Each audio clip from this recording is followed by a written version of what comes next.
You are listening to the Milan Weekly Podcast, the English voice of Radio Rossonera and Milan fans all over the world.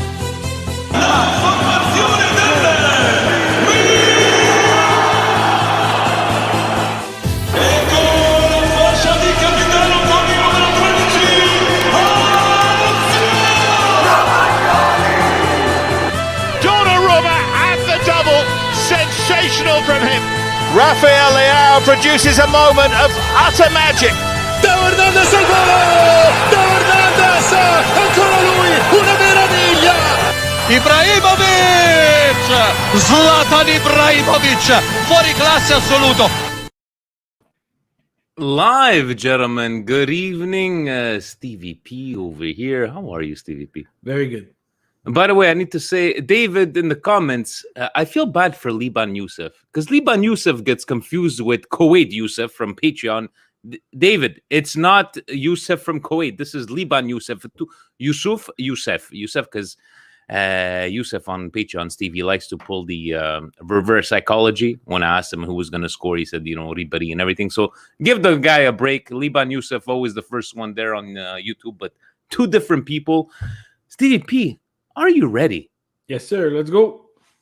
Cari amici sportivi, welcome yet to another edition of the Milan Weekly Podcast. Here we talk everything Milan from hey, Gazzetta. Hi, we're still here, Milan. And to take the words from Ric Flair when he suffered that heart attack, we ain't dead yet, motherfuckers, Milan. And when we're not professionals. Nor do we pretend to be. Yes, definitely. And speaking on Patreon, Steve, I would just like to, some housekeeping stuff. Let's get it out of the way. To Johnny V, to Jose, to Sahad, welcome to Patreon. This brings us to a total, Steve, 47 Patreon members. I don't think in our wildest dream we would have thought of something like this. And Saad joining us on Sunday on the pregame chat. Just fantastic. A friend of Youssef's from Kuwait. This guy used to play professional soccer. Johnny V, Johnny V he's from Ontario, right? And Jose, originally from Mexico, living in La La Land in Los Angeles. Just fantastic to hear about all these Patreons, and welcome to them. Welcome. Fantastic thing to have you guys aboard, and stay tuned. We do have 2 weeks off, but you guys know Milan Weekly Podcast does not take 2 weeks off. Stevie P, I just wanted to ask everybody here. We did get a message from Erzving, fellow Patreon, saying that when he does listen to the podcast on Apple Podcasts, guys, let us know in the comments, anybody listening, if the ads that are out of our control, right? We don't put ads. Are the ads playing while we're talking? Let us know. We don't know if this is a one-off thing. Please let us know if you have any issues listening to Apple Podcasts or any kind of podcast where the ads are coming over your voices. Please let us know. Almost at 50. Well done, guys. Almost at 50. What are we, 50? We're almost at... Are we close to 200 episodes, Steve?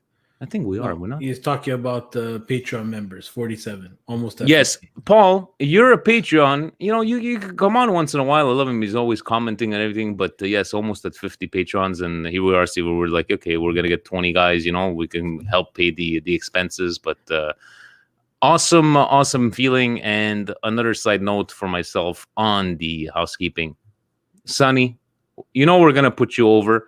This guy, Steve, we got to deal with the time change. This guy is lacking sleep, not going to school, obviously, but trying to give us the best designs possible. And thank you for him for doing these thumbnails and getting these things uploaded. But a godsend, no, Steve, reaching out to us about a month ago. Grande Sonny, uno di noi. And I believe yesterday Presidente fired him. But he's getting hired back. But that's what happens, Sonny, when we're part of Milan Weekly Podcast. So thank you to him. And I had a nice little chat with Paolo from Milan Club. Milan Club World. Steve, what do we have here? Look what I have. Milan Club Pacific Northwest. Huh?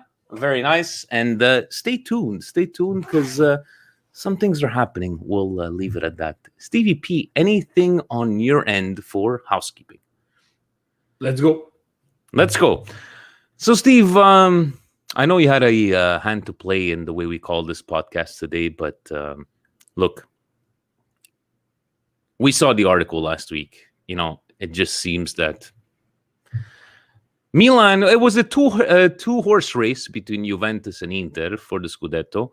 And I saw one of your friends had posted on your Facebook what you guys still believe, and you answered very nicely. And ain't about believing or not believing; it's about the disrespect to not even mention Milan. So I just want to elaborate on that because I find that was pretty low on the Italian journalists. Yeah, so that's the world of journalism that we live in today. You basically already coronate Juve in second place when they're still not in second place. Yes, they had a game in hand, but now what I want to see is an article from Gazzetta dello Sport with Milan there. And again, for all the Interisti that are gonna troll and stuff, again, guys, it's not over till it's over. Now, believing never doesn't cost anything. Exactly. The Fanta family, they celebrated 17 years of marriage in Viva Las Vegas. I love those pictures. If I want to do something for housekeeping, I want to apologize from the bottom of my heart for not attending that live. I was so exhausted that I fell asleep. I never fall asleep at 10 o'clock. I fell asleep the night that they're renewing their vows. I am ashamed. I will forever be in your gratitude, and I hope that I will be invited to this live event when you celebrate 20 years, 25 years, so on and so forth. I wish you the best of luck. God bless, and I'm sorry. And hopefully by that's the 20 years, we'll have Patreon paying for the trip. We'll come and see you guys, and it's only a matter of time, guys. We wish you guys the best, and yes, we saw those pictures, and congratulations to the Fantas. Send me a text message that we can listen to you live, but they were listening to us on the roads of Utah, Steve. Utah. You know what, Steve? Let's change it up today. Why don't we just talk about the other results until we get into the Milan? Do you mind if we talk about the other results and see what happened? Because obviously we were the talk of the town because Milan all of a sudden is part of this race. So I said in the description is like thank you to the ex Milan players, the Super Pippos, the Gattusos, and especially Pirlo. But starting off, Steve, Parma losing 2-1 to Genoa. Parma, we thought they were had turned the corner last week, but no, it just seems that Parma's heading more towards relegation, which is sad. No. Yeah, it's tough. They have a new ownership. I think they started off the season so bad that it's going to be very hard for them to recoup. They were aggressive in the winter mercato, but it seems like that's not pushing them over the edge. It's tough to see Parma like that. It's a factory of football.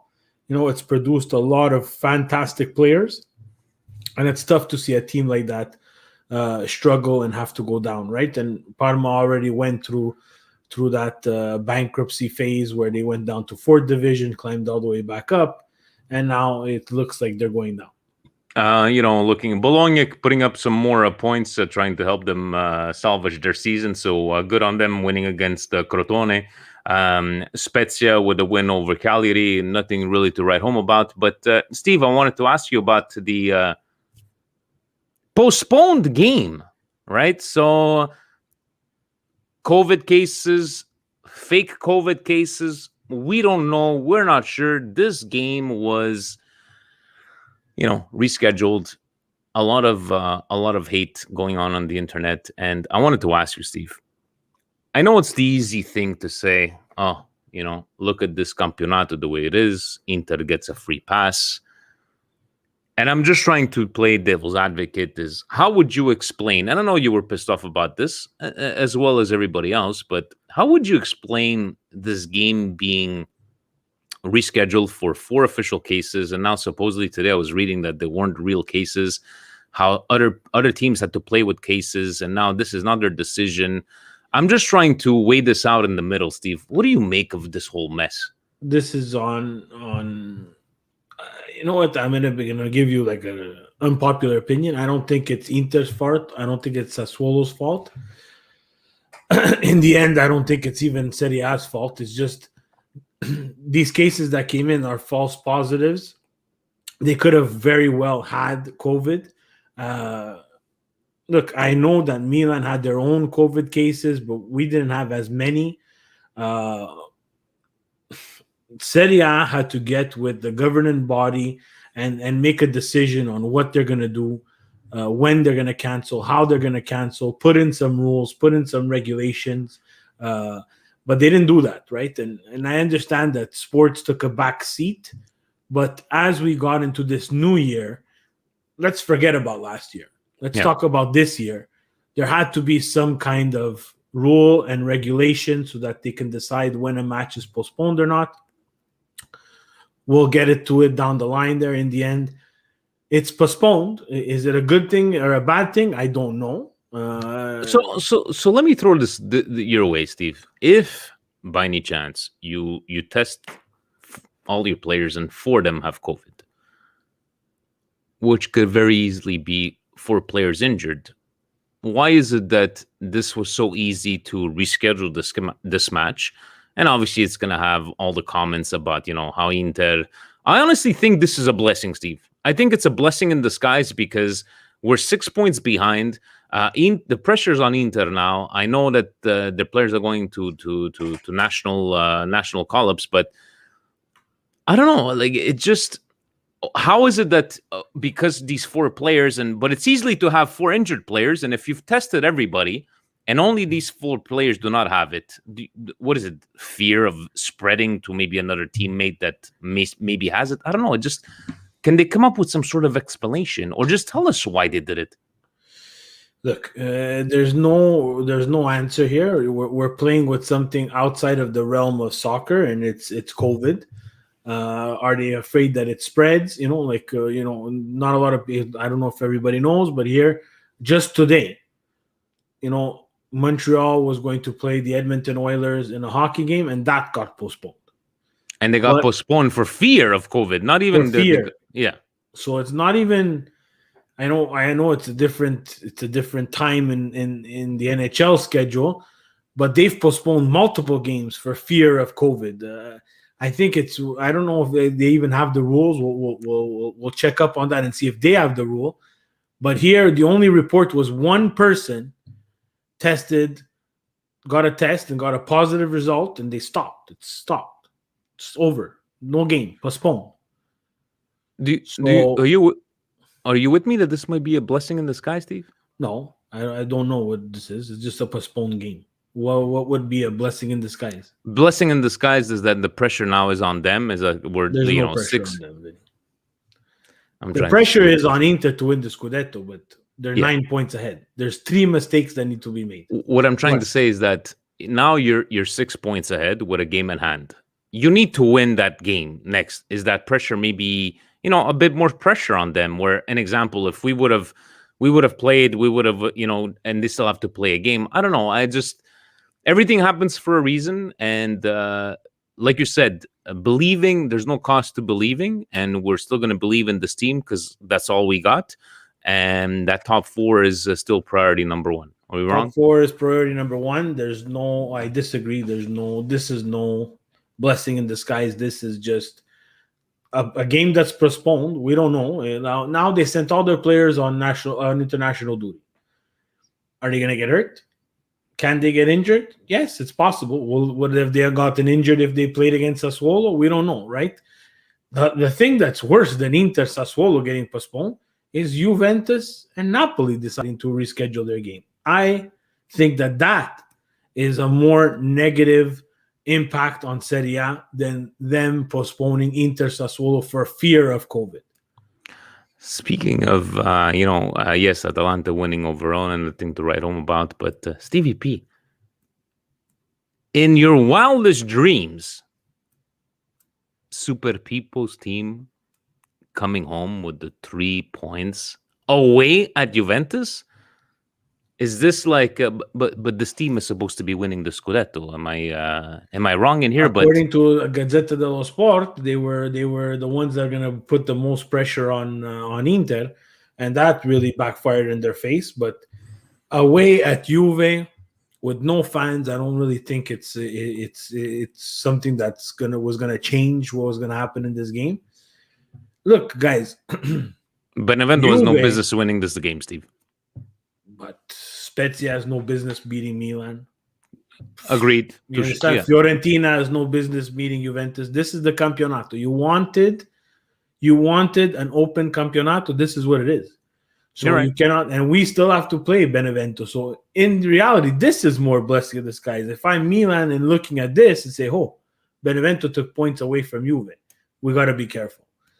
But Juve, watching that game, it's very hard for a Juventus fan to be honest about this, but I have nothing, and I've always said this, I have nothing against CR7. I think he's world class.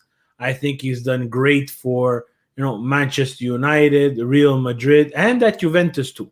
Mm-hmm. Yes, he didn't take them to this promised line of Champions League, but this gave everybody an education on what it means to win the Champions League. It's not only one player. You got to find 11 players that everything clicks. And with this Juve, Ronaldo, which I've said multiple times in the past, last year and the year before that, has saved them from these types of results. Unfortunately, this year, he's not saving them from these types of results. He's not making the players around him better. And this now, Juve is exposed right now. Mike Cappy saying, as a Juventinese picture there, it's normal to lose games, but it's a disgrace from a team performance.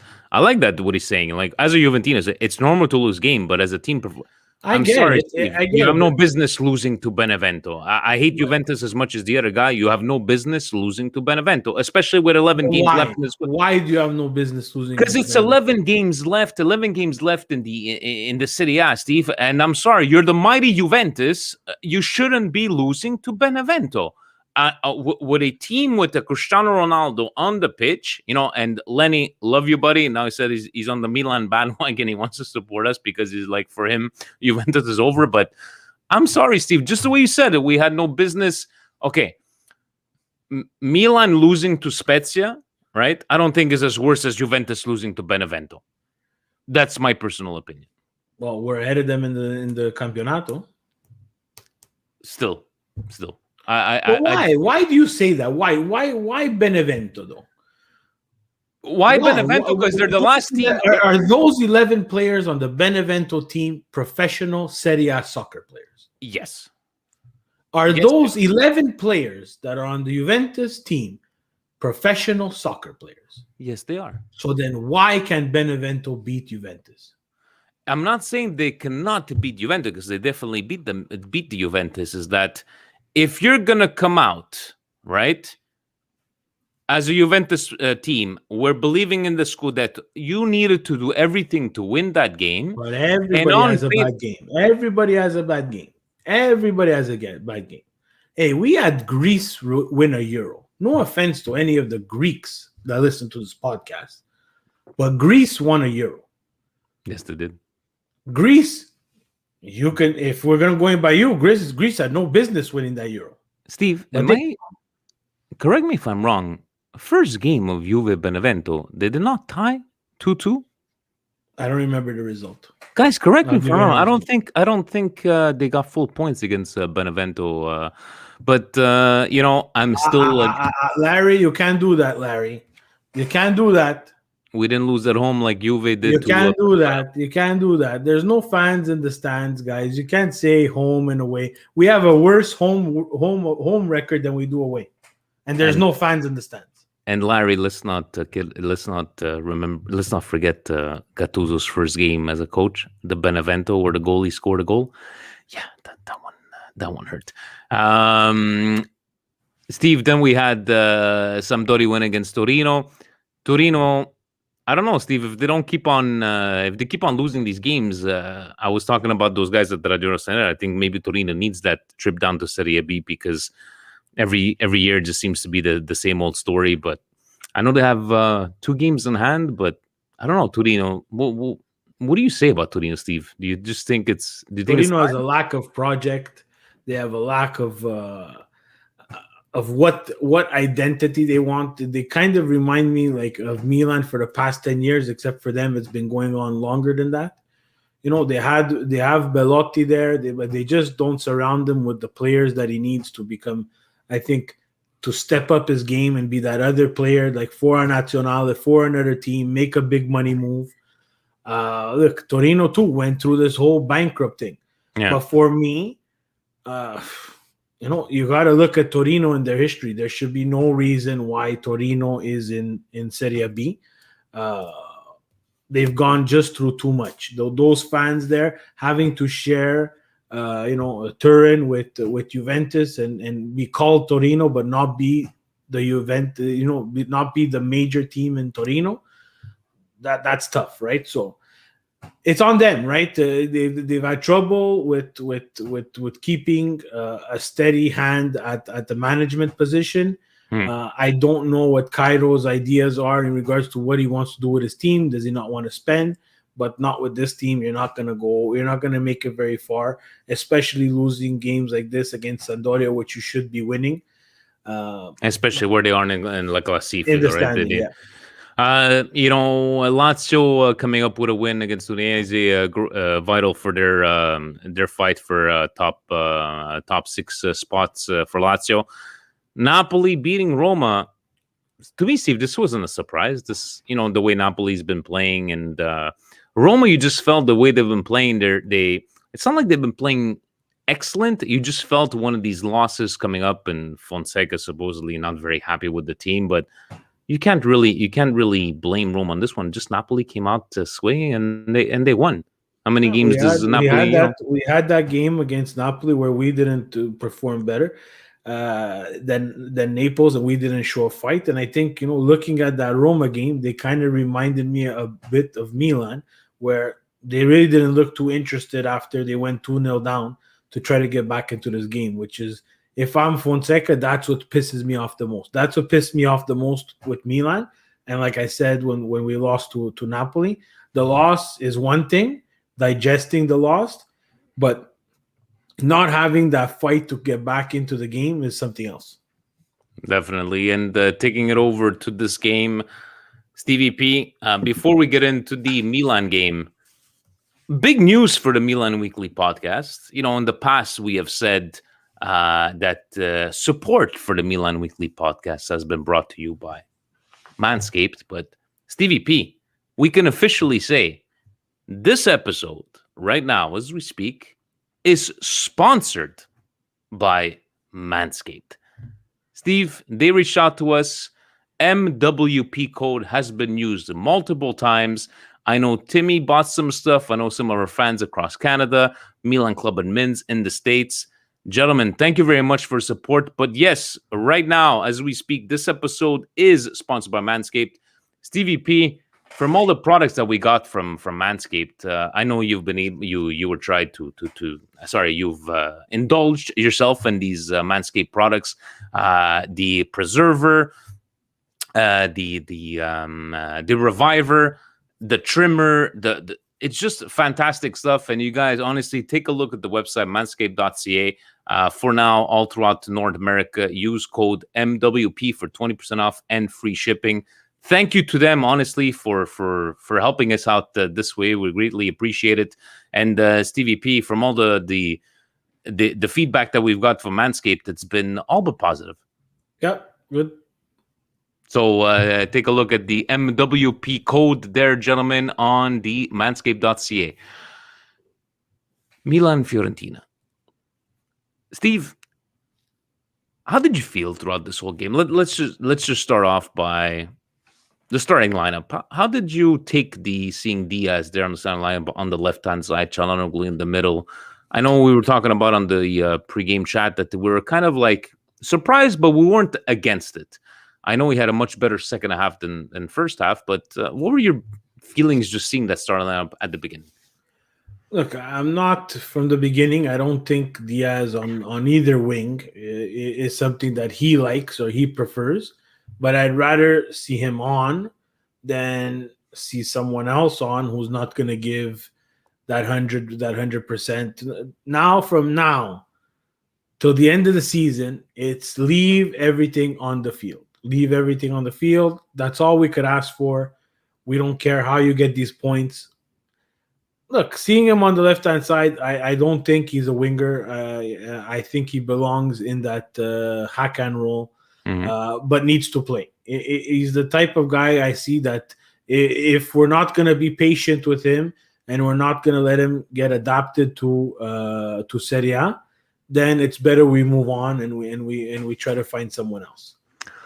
I wanted to ask you, it's been a very long time, Steve, where we've gone down in the game and I started I'm starting to doubt and start stressing out. This was the first time in a very long time, but they managed to come back, and what a great win for the, the mentality of the team, La Grinta. In the end, I think it was a very balanced game with Milan edging Fiorentina on that one, but definitely needed these 3 points. And how about you? I kind of asked the guys, who's your dark horse of the match or who's your man of the match? Who to you, after watching this game, who was your man of the match? I think I really liked, besides Ibra showing up, it was nice. Look, I think it was a team effort. I can't pinpoint one guy who did really much more than anybody else. After we took the lead early, we've talked about it multiple times. Milan's a team that if they take the lead early, a la the Verona type of games, it seems like they get more confident. If we don't take the lead or we stay at 0-0, it seems like we kind of lose some ideas in the final third. Then, the free kick from Fiorentina, you kind of shrug your shoulders, guys, and say, hey, a great shot, Steve. He really hit it. He really hit it well. And there's no keeper. There's not a lot of keepers that are going to be saving that free kick. I think when we went down 2-1 with the type of goal that we went down to, so, again, on the right-hand side, I don't think Hernandez did enough defensively to stop that cross from coming in. Fiorentina's hold-up play of Valulic was fantastic and a good finish. It was a real well-built goal by a Fiorentina. I think Milan fell asleep. I was like, oh, not again. We cannot drop points. We got lucky too, Steve. There was that corner, like a back heel there from one of the corners in the first half. I think it's Padella or Passarella, someone for the defender from Fiorentina. The heel hit the post, and that was the turning point. And then again, I'm seeing Tomori, Kajar, and as man of the match, guys. I think it was a team effort. To be very honest, Joe, I like that. Yeah. I can't really put it on one or two guys. They really showed that they wanted to get into this game. They really showed that when they tied it up 2-2, we were not finished there. Their body language was, we're going and get another one for the win. And they went and they got it. And, Hakan rolled one in. Wasn't a blistering shot, but sometimes you got to get lucky. Did not, he did have, I love that he scored, don't get me wrong, he did have a better game than usual, but he didn't, to me, other than that goal, Steve, take away the goal from the game. It's not like Çalhanoğlu was, yes, better than usual, but he's not the Çalhanoğlu that we've become used to seeing when he had those great games. No, we'll see that maybe the second last game of the season. Like you said, the team effort, correct? So, team effort, great. But Pioli's gonna have some tough. You're freezing over here again. Am I good? Now you're good, but you were freezing. Hello. All right, sorry. So Larry's saying Ibra hit the crossbar too. Yes, he did, and that was an open chance. I think chances went both sides, but you guys know the way the soccer gods go. Sometimes everything goes your way, and then one goal goes to the other side. So. In the end, we needed the 3 points, 2 weeks off. Stevie P, let's take it over to Patreon questions. And my God, do we have Patreon questions this week? David saying, David Guarasho, good evening, Vinny and Steve. Vinny, continue with the predictions of man of the match and who's scoring because you're on a roll. Also, my dark horse was kind of right, Brahim Diaz, and also predicted Zlatan was going to score. Anyways, the question I have for you guys is, now that we have see how good Tomori is in his performance along Kajar, What do we do with Romagnoli? And if Tomori continues this hot run, it becomes more evident that we need to sign him on a permanent deal. I'm going to go because we are going to talk about Tomori after, because another question touched based on that, and I want to read out what Presidente sent us as information. But where do you, like, to his question, where do we put Romagnoli? Well, this is just a fantastic problem to have, just rotation of players. And I think if it's shown from the Europa League and the Coppa Italia is that we don't have that depth to rotate. So do you think this is a problem, Steve, to have these center backs? We're going to have 4 center backs. Keep 4. Exactly, right? So you don't see a problem with keeping all these guys? There should not be a problem. And with Romagnoli, it's a bit delicate. It's a bit delicate because, he had a bad run of form. Everybody wants to sell him, get rid of him. He's not good anymore. You gotta also show as a club that you're willing to stick with people who have stuck with you in the bad times. And I think he's deserved that, and I think we should give him that chance. And he is, for the time being, our captain. Yeah, but I don't see no problem with rotating backs, and I think they would be able to live with that. Less injuries, right, Steve? Peter Bernardi, it's been a while. Pete, cari amici, a nervous win over a lesser opponent, but that's what you need sometimes. With the international break, it seems like we will get some much-needed rest. While not the full COVID break last year, do you think this is exactly what we need to finish the Campionato strong? I don't know. It's a good question. Like, I know it's 2 weeks off. I know we had that whole, what was it, Steve, last year? 1 month? From that last game? Anyways, nutshell, fantastic timing. Couldn't have been better. Do you think this is a good thing for Milan? Yes, couldn't have been better. The people like Benacer, who even got minutes against Fiorentina, will heal up if they don't go to. I'm not sure if he's going on national team duty, but for the ones who are not going on national team duty, fantastic. I'm worried a bit about Zlatan going on national team duty, to be very honest with you, because he hasn't played in a long time, and he's just came back from us. And I will not like him to come back with an injury from Sweden duty. That would really piss me the fuck off. Do you think he's going to be getting many minutes, or do you think he's going to come off the bench? Who? Ibra. For who? Sweden? Yeah. He plays, Vince. He's Ibra. No. I'm just saying, like, injury-wise and everything. Bench, I'm asking you if you thought maybe he's going to be like a super sub kind of guy. I don't know. These are World Cup qualifiers. If he's going there to sit on the bench, you might as well stay home. What I'm saying is that he was not part of this team until recently, so they had a plan going into these qualifiers. Thank you. Look, let's be honest with you. If you're calling him back, that means they have no problem with it. Steve, what I'm trying to say is that I'm sure Ibrahimovic was not part of the plans in these qualifying matches. What I'm asking you is that you actually think they're just going to go, fuck the starting lineup that we've had for the last 4 years. We're just going to bring Ibra and put him in there. That's what I'm trying to say. I'm not saying, like, yes, we love Ibra. If they don't, then why bring him? Because for a super sub. Ibra, super sub.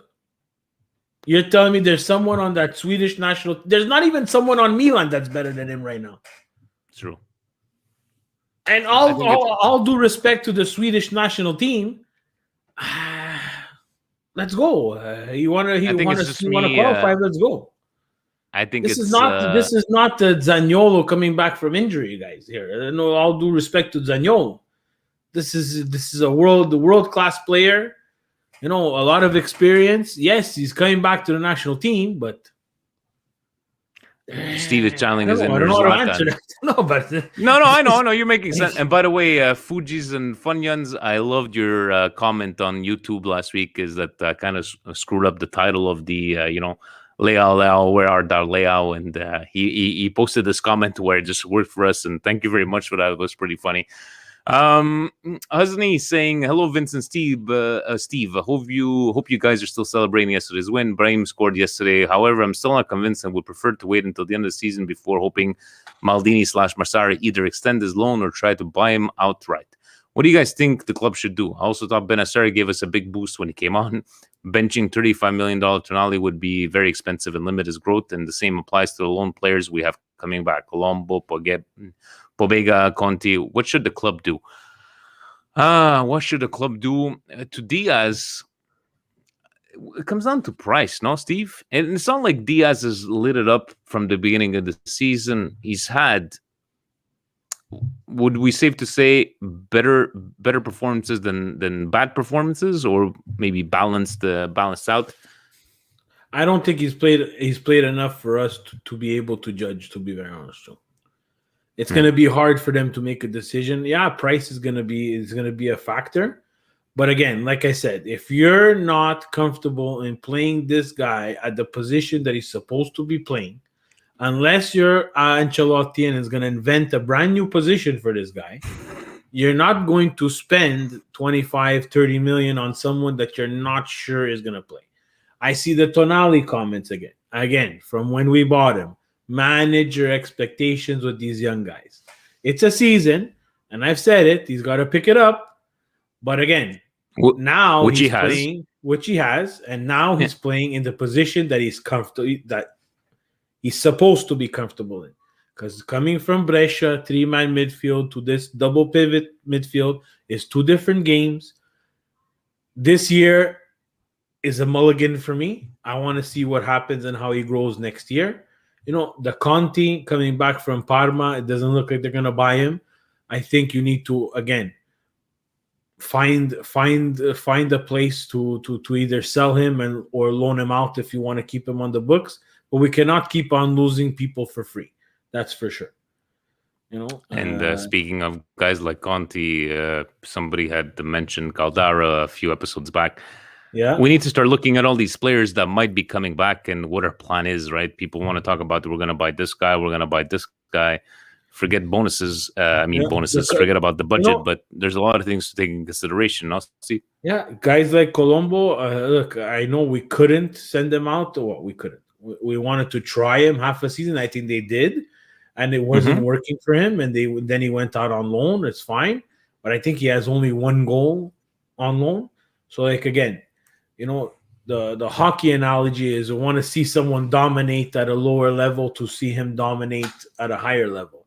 These guys here, they're not dominating, right? You know, and Pogba too, playing with Spezia, has looked good, but is Pogba someone that you're going to bring in and make a Champions League run in? I don't think so. So they have to find the equation. I can't disagree with you on that one. Or just do like the Chelsea's and the Real Madrid in the world. Just loan them all out, right, Steve? And just hope for the best. Fabio from Long Island. Hello, boys. I love the fight the squad had yesterday. Happy for Ibra, Diaz, and the artist formerly known as Hakan Van Basten scoring. I think finding a striker who can play with and for Ibra next season has to be a 1-2 top priority behind the right winger. If it was up to you guys, how much are you willing to pay Hakan and Gigio this offseason to keep them?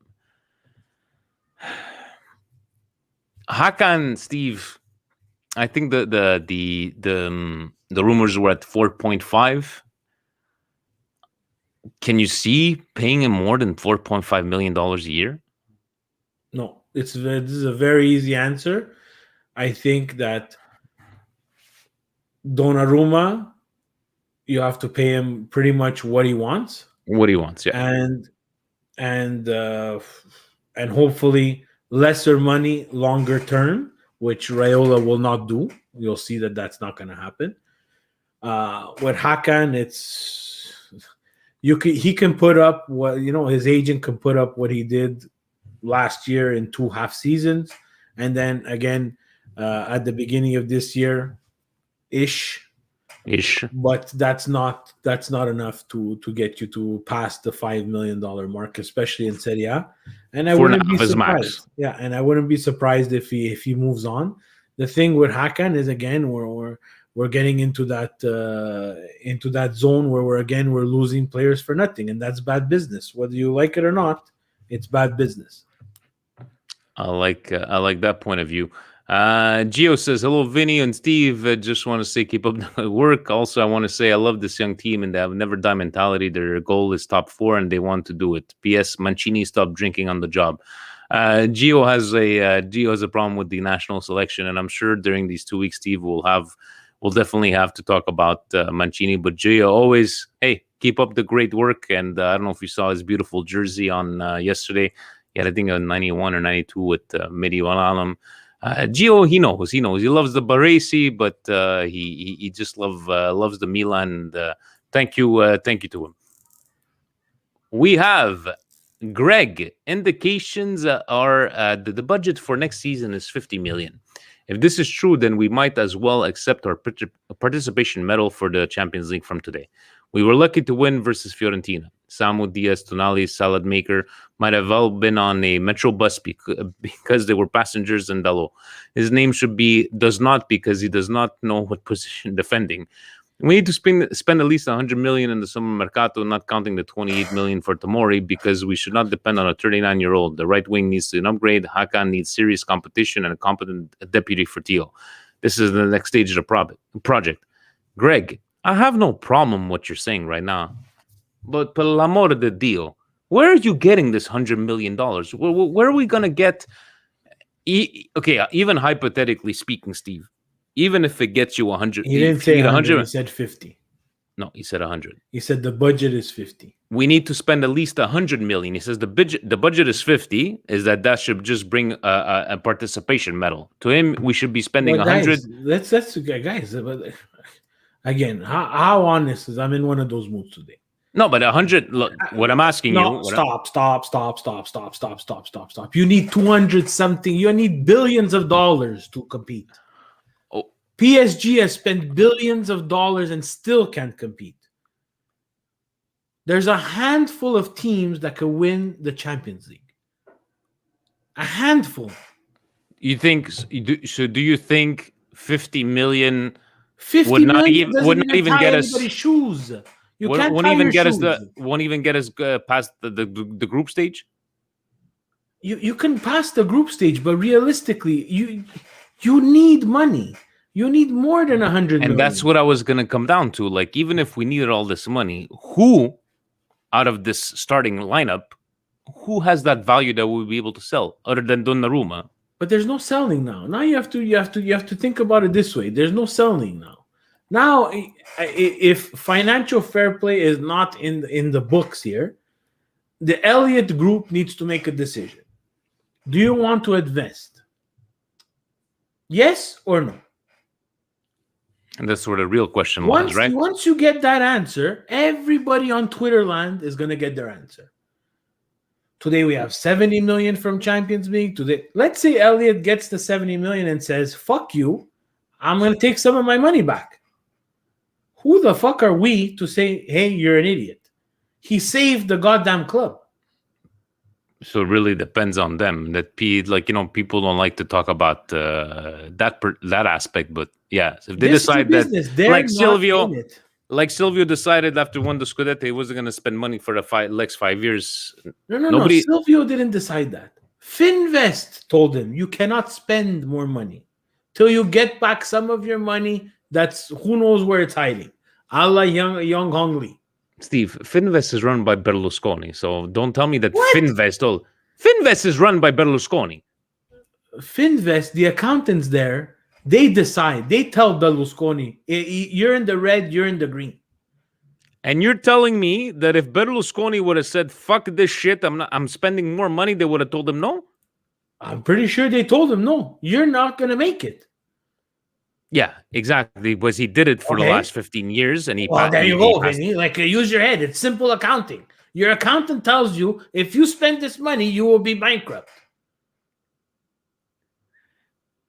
What magical? You're playing too much FIFA because you're becoming one of those FIFA people now. You think that you can just change people? Give me money. Let's print money. Berlusconi was printing money, printing Milan.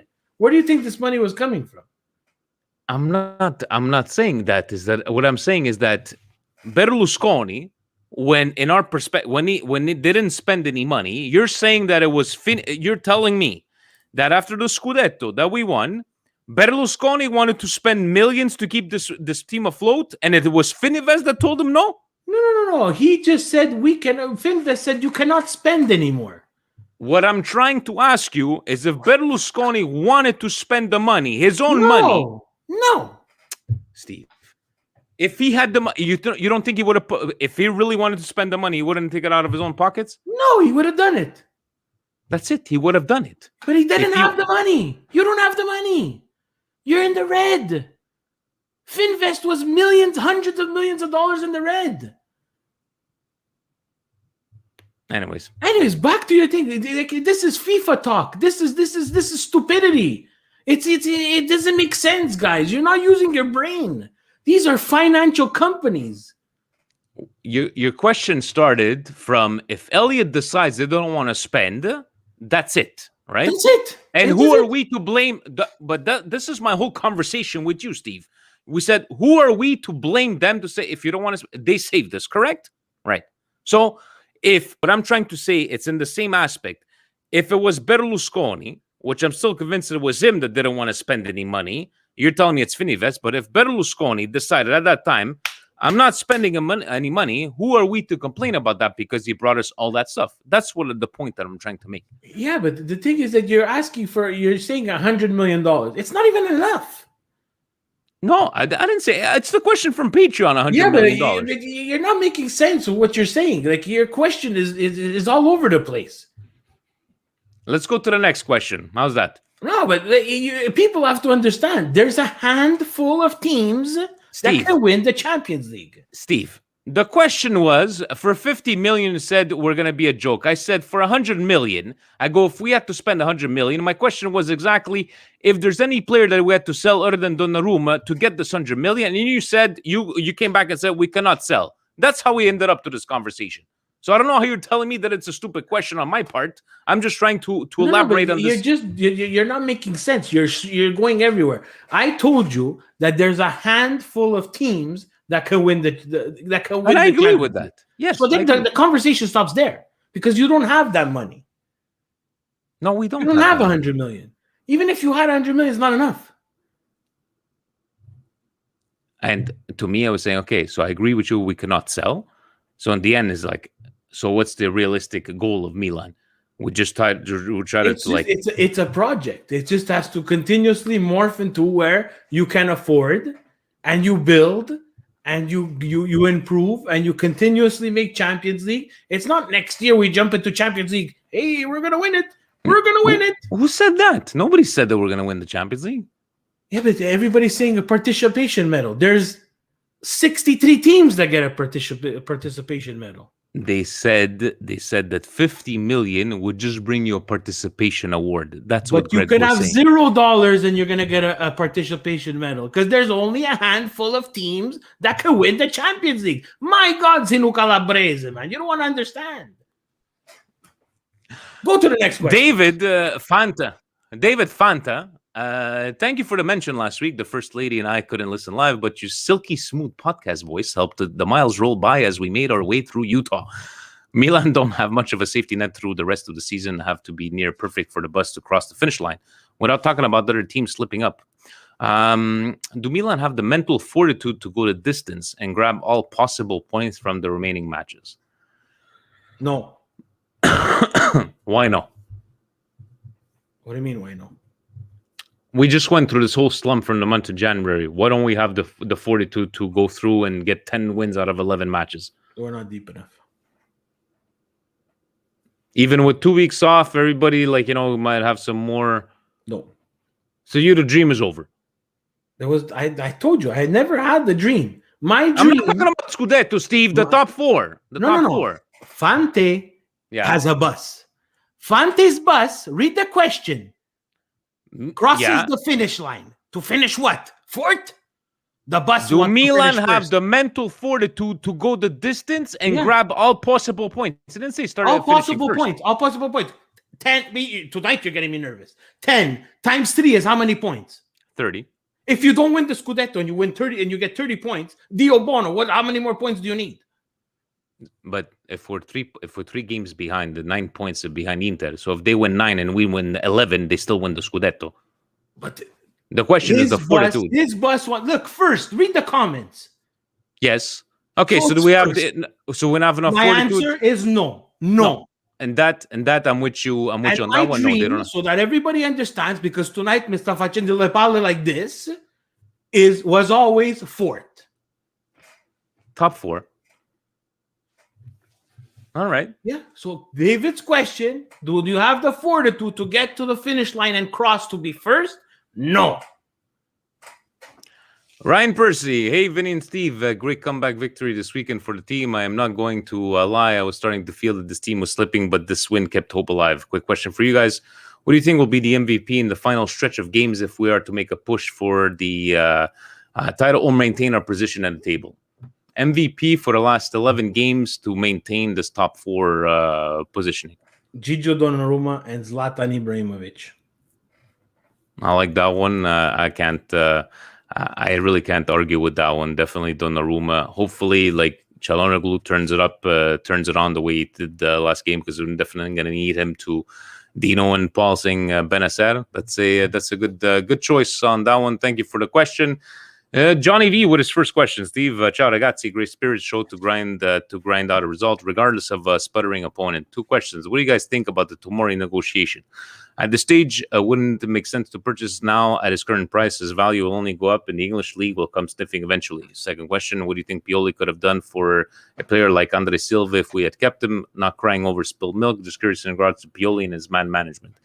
I'm going to touch base on his Pioli question, because Presidente just did write us something today, Steve, and I wanted to read it out to you and see. This is all where is it? All information that says was confirmed. So he says, good morning, guys. Wanted to clarify a few things about Tomori, as there seems to be a bit of confusion. Point number 1, Milan paid a fee to get Tomori on loan, and in paying this fee, they have the option to buy him if they desire to do so. Point number 2, the acquisition fee was negotiated in advance, 28 million euros. Point number 3, if Milan exercises the option, Chelsea can't do anything, as they already agreed to the terms when they loaned Tomori to us. Point number 4, Tomori has no say on the transfer. If Milan buys him, he becomes a Milan player. And he says he spoke to Antonio Vitiello of Milan News, and he confirmed that what I just wrote is 100% correct.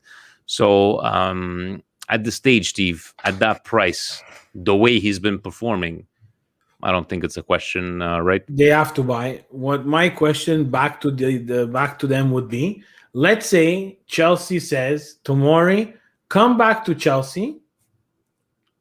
They say Tomori has no choice, no say. I don't doubt them. But if I'm Tomori and Chelsea comes to me and says, I'm going to give you $7 million net per year, Milan cannot pay $7 net per year. But then what happens? But what if they actually buy him for 28? He has no say, unless, like he says, I don't want to stay. I'm not just saying. If they have no say, which I would be very shocked. But okay, let's say they have no say. Tomori has no say, which I've never heard of that before. It doesn't make sense. But European mercato doesn't make sense to anybody. Yes, buy him. Pay him whatever. I don't know how much they're going to pay him. Can't pay him $5 million, that's for sure. So you're going to give him some sort of raise. But let's say Chelsea's so pissed off that they sold him, that they put in this $28 million clause, which apparently, reading everywhere, Lampard was pissed. Everybody was pissed. Everybody was pissed that they put $28 million, but they still made him go. If Chelsea says we want you back, and here's a contract for $7 million. You're telling me this guy has no say to accept? Let's say he makes $1 million with. I'm exaggerating now. Yeah. Let's say Milan says, I'm going to give you a contract of 2 years, 3 years, 5 years, $1 million, $1.5 million, $2 million even. But Chelsea says, I have a contract here that you're going to make $7 million. He has no say to accept the $7 million contract from Chelsea. But the way I'm reading this is that if they buy him, that's it. He's a Milan player. Unless then they can still offer, I don't know. The way I'm these not transfer. 100% sure. I would be very shocked and really, really, really blown away that he has no say whether he accepts this or not. So let's say Milan doesn't make the Champions League. Knock on wood, it doesn't happen. Yeah. and he doesn't want to stay and not play non-Champions League football. In the end, you want to content the player. If you end up buying Tomori and he's like, I don't want to stay here, I don't want to stay here. So in reality, if I understood these comments correctly, you buy him for 28 and sell him back for 40. I don't know. Maybe on paper, I guess that would be possible. I don't know. But good question. And to his last question, what could have done if a player like Andre Silva, if we would have kept him? It's hard for us to say. We've never seen Andre Silva under Pioli. Did he even coach him maybe during these preseason games? I don't know, but guys, I have to be very honest. I saw the goals. I've seen the goals. I've been watching. I've been following. There's no offense to the German league, again, at all. I watch it. I enjoy it. But I'm sorry, guys. Someone cannot compare the quality of Serie A, even with apparently these old timers that we collect, the retirement league of Serie A, with the Bundesliga. It's two types of different games. There's a humongous drop. Once you pass the Bayern, and Bayern is at another level. Borussia Dortmund, Mönchengladbach now. And it's been. I don't even want to disrespect anybody else, but the drop off from there is humongous. But they hasn't been ripping it up from the first year. This is a third year, I believe. Is it 3 guys or 2 years? Like in the end, good for him. It's but the same amount of time that we have Rebic. Yeah, no, didn't he go before? Anyways, but in the end, we got to stop and talk about Andre Silva. Steve, to finish us off, other than myself, your indigestion of the week, anything that got to you this week? To me, it's just the backlash, and I know again people are gonna say, "Oh, you're always defending it." It's the backlash towards the Inter and the Sassuolo game getting postponed. Guys, I had the same stance when it was the Juve and Napoli game. If it becomes dangerous for the players, I don't think it should be played. Even though we're at this stage now where people are getting vaccinated, I think you have to take a step back from soccer and make sure that they're safe. If the tests are false positives, then guys, take up your argument with the people who did the test there, and there's nothing that you can do. But the indigestion comes from Serie A should have set something in place from the beginning of the year to avoid all this hoopla and this negative attention on the league. So where did your tweet come out from? Was it more the emotion saying this Serie A is a farce, or give him the Champions League unless that was President, give him the scudetto? No, that wasn't me. That was from someone else from the account. It's fine, but everybody's entitled to their opinion. Of course, I'm one who's very strongly and will disagree with everybody's opinion, and I don't care. I'll take the heat for that. But I think that once you get to a point where it's about the health and safety of the players, you have to take a step back from soccer. Like these World Cup qualifiers, guys, these guys are playing way too much football. I know we say and we joke sometimes, you're playing the game. You're playing the game that you love for money. I get it. But not to work these guys like robots or machines, right? So I don't know how they could have fixed up the qualifiers, because some of these people that are trying to qualify for the World Cup right now in the summer will be playing the Euros.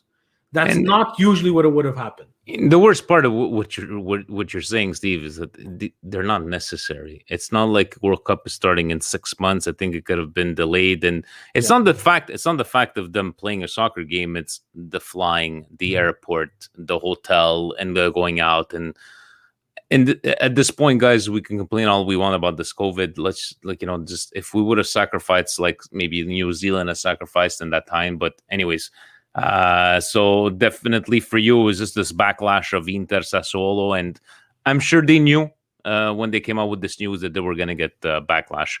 I'm going to have to go with GAZZETTA, Steve. Honestly, it was so... I know we spoke about it last week, but it just seems like, that even though Milan had won this weekend, and it's still, there's no news of the what if scenario. It just seems like Milan has been completely dismissed as a possible, I'm not saying scudetto winner, but a possible second to them. Even hearing Pirlo, ci crediamo, and go for it. It's just like we don't exist. And okay, fine. You wanna hate and you wanna pretend that we don't exist. That's fine. It's just sad for a team that was in first for 21 weeks. It just seems that we're unexisting, and everybody's just talking that who's going to make it to this top four, who will finish, and it just seems that Milan is never part of this conversation. From what I'm reading, just the frustration. Sometimes it's better to fly under the radar. That's another fine point. How about Brioshki? Something good feeling good this week, Steve. I'm going to give it to Mr. Zlatan Ibrahimovic, not only for scoring against Fiorentina, but Zlatan showed that he's human. Yes, he did. In the press conference for the Swedish national team, talking about his son, he actually got emotional. Zlatan is human. That videotape should stay with him forever. You got to love the persona. You got to love the game. You got to love the swag. But you have to always remember that inside and behind that facade is a human being. I don't and think he we'll showed ever his seen human. like that. No, never. I've never seen him like that. If the rumors are true, and I know Mario on the group shared the tweet there or the article where my feel good moment was Padre Pioli looking at Solskjaer and telling him, yeah, squadra numero uno, ma che cazzo, and it was just telling him like, your team is shit or anything like, we lost. It was kind of funny, and it kind of made me feel good to see him like he was actually talking back to the Manchester United coach. Kind of made me giggle and kind of made me feel good because it's just that pride of Milan. But nothing else this week rings a bell for me. But Stevie P, do we have anything else? I know we have 2 weeks off. I'm sure we'll have things to talk about on next Monday. But anything you want to close off for legions of fans listening and viewing? Guys, it doesn't cost anything to believe. People could tweet you. They could message you. They could do whatever they want. It doesn't cost you anything to believe. And I encourage it. And I don't want to be given the false information that I do not believe. It's just, for me, my goal was top four. Once it gets closer to the end of the season, trust me, I'll be just as disappointed as any of you if we couldn't win the scudetto and we were very close. But for me, top four. Definitely, and I really like those words. Like, it doesn't cost anything to dream, and I think that's what David, with the whole bus from the beginning of the season. It's all about the belief and hoping, because that's all we have. And when was the last time, Steve, with 11 games left in the season, we're second spot and battling for the top four? It's been 2013, would you say? Maybe I think we did Champions League maybe 2 years after we won the scudetto, and that was it after that. So, guys, all we have is to hope and dream, correct? So, guys, honestly, thank you so very much for joining us tonight. Always a pleasure. Thank you to all Patreon members. Manscaped MWP code. Check it out. Thank you, everybody that's purchased. And we'll see you next week. And ovunque sempre. Forza Milan. Ciao.